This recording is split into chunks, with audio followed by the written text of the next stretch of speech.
Olá pessoal, eu sou Frank Ataídes e esse é o canal Historiando a Verdade. Diante dos fatos que vem ocorrendo aí, principalmente a proposta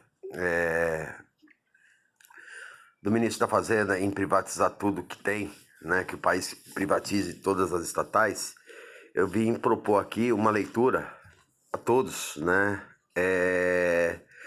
do Ha John Chang, Chutando a Escada. Esse livro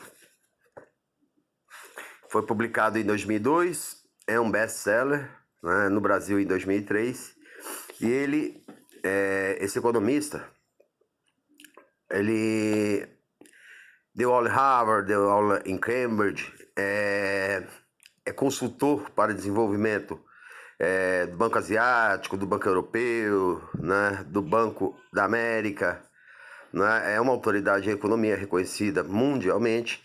Inclusive ele fez um vídeo o ano passado pedindo, né, com vários alunos, né, de Harvard, né, de várias nacionalidades, condenando o fascismo, né, como uma forma de governo ruim, né, e eles pedindo, né, para os brasileiros, né, se orientarem e pesquisarem qual governo apresentava, qual proposta apresentava indícios de fascismo, né.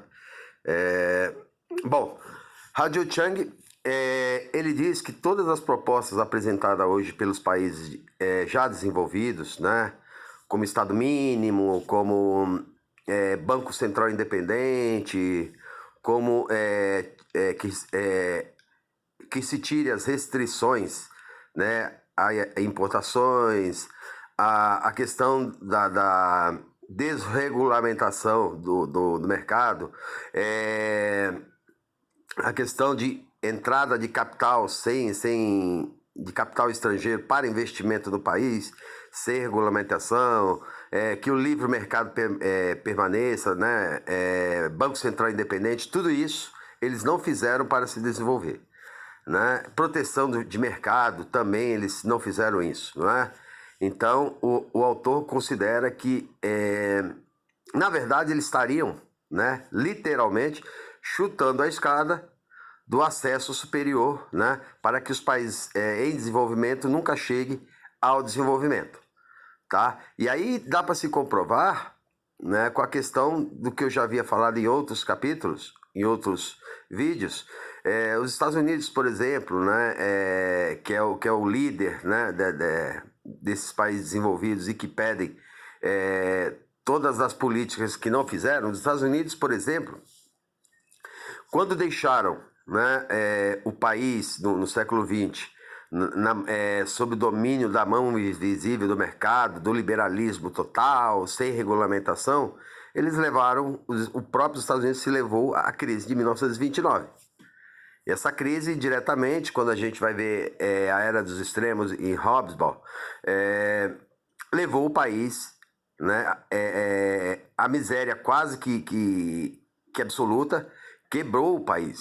60% das indústrias faliu de um dia para o outro, ao ponto de eles tirarem todo o dinheiro de financiamento mundo afora, levando ao empoderamento de Adolf Hitler e mais tarde a Segunda Guerra Mundial. E só se voltou a se reerguer no governo Franklin Delano Roosevelt, adotando a política econômica oposta, que foi o keynesianismo de Maynard Keynes, né? Que o Estado é fomentador do desenvolvimento, né? E aí o Estado vai financiar desenvolvimento de estradas, né, da construção civil, e aí aos poucos o país vai saindo da crise, e essa política deu tão certo que Franklin Delano Roosevelt ficou 15 anos no poder. E aí vem a emenda, em função de Franklin Delano Roosevelt, que proíbe a reeleição de presidentes por mais de 2 mandatos. Não é? Afinal de contas, Delano Roosevelt ficou 4 mandatos, só não terminou o quarto porque ele faleceu antes. Tá?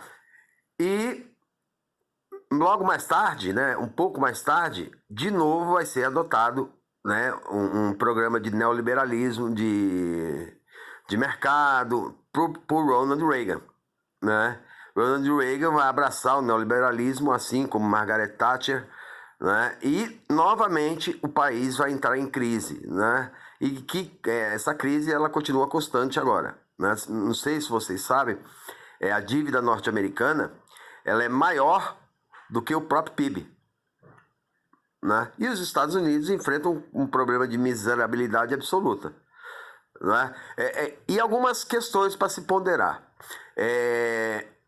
Embora os Estados Unidos tenham um Banco Central independente, não serviria essa política hoje para um país como o nosso, porque o modo de ver político deles é diferente do nosso, né? E a influência política deles geraria uma influência política sobre nós. Um exemplo é, um Banco Central independente, ele regula toda a política monetária de um país, sem ter, né, autorização ou sem ser subordinado ao poder presidencial, do Congresso, de ninguém, né? Então é um presente para o mercado, para a mão invisível do mercado, um Banco Central independente. Por quê? Ele pode colocar o governo que ele quiser, através das chantagens imperceptíveis. Por exemplo, sobe o dólar, né, se tal candidato está na frente, ou baixa o dólar se tal candidato está na frente. Se ganha um candidato que não o agrada, ele vai fazer políticas micro e macroeconômicas que vai derrubar a popularidade desse presidente e pode até derrubar esse presidente. Seria o quarto poder, né, dentro de uma república, né? Embora já digam que o quarto poder está preenchido pela imprensa, então a gente pode classificar de quarto poder e jogar a imprensa para quinto poder, né? Ele faria essa política e a imprensa só sopraria, né, para o povo como informações politicamente corretas, quanto na verdade é uma chantagem, né, para que um governo siga o que o mercado determine, tá? A privatização, né, que eles pregam que seria boa, nenhum deles fazem, né? Começa pelos Estados Unidos, que tem 7.000 estatais, né? Estado mínimo também não, porque o Estado mínimo não existe em nenhum lugar do mundo. O Estado mínimo que eles pregam, né, eles não praticam, porque eles só diminuem o Estado que socorre as pessoas, mas não deixa de socorrer com o Estado os grandes empresários. Por exemplo, eles são os grandes fomentadores das indústrias farmacêuticas, o Estado que fomenta. Eles fomentam a indústria bélica, né? Eles fomentavam, inclusive, quem vocês acham que patrocinou a chegada do homem à Lua? Pela iniciativa privada, foi o próprio Estado. Quem fomenta o desenvolvimento de armas que vão se desenvolvendo com o passar dos anos é o próprio Estado americano. Quem desenvolve, né, quem fomenta o desenvolvimento da indústria farmacêutica, né, ao ponto de descobrir o Viagra, que foi um acidente, ao ponto de descobrir os coquetéis hoje que seguram a vida do doente do HIV, é o próprio Estado que fomenta o desenvolvimento que esses empresários, uma vez desenvolvida a tecnologia, vendem na indústria farmacêutica para o povo. Então, o tributo que nós pagamos investe no desenvolvimento de novos medicamentos e que eles depois vendem para o próprio povo, tá? Então, tudo que eles impõem, na verdade, eles fazem, mas eles querem que a gente não faça. Por quê? Porque é a fórmula que eles tiveram para ter sucesso e essa fórmula a gente não pode seguir. Por quê? Porque também teríamos sucesso, tá? Seria a mesma coisa de um professor que tem conhecimento, muito conhecimento, mas se nega a dar esse conhecimento com medo do quê? De ser superado pelo aluno, de ser superado por outras pessoas. Então, por isso, ele guarda, compartimenta para si mesmo, né? E, por último, né, esse neoliberalismo que ainda existe, né, nos Estados Unidos, por exemplo, é que ele leva o país à crise de 2008. E a crise de 2008 ainda não foi superada. Vale lembrar que o neoliberalismo é uma política que não deu certo em lugar nenhum, né? E que com o aumento da desigualdade social, né, é claro que o país vai desacelerando seu desenvolvimento, tá? Outro dia eu volto para falar sobre Mises, né, Mises, mais tarde Hayek, da escola austríaca, né, como as fórmulas deles, né, não deram certo em lugar nenhum, em nenhum lugar do mundo, tá? Então recomendo Chutando a Escada, né? O autor, o nome dele é complicado, né? Que ele é sul-coreano, de Ha Jong Chang.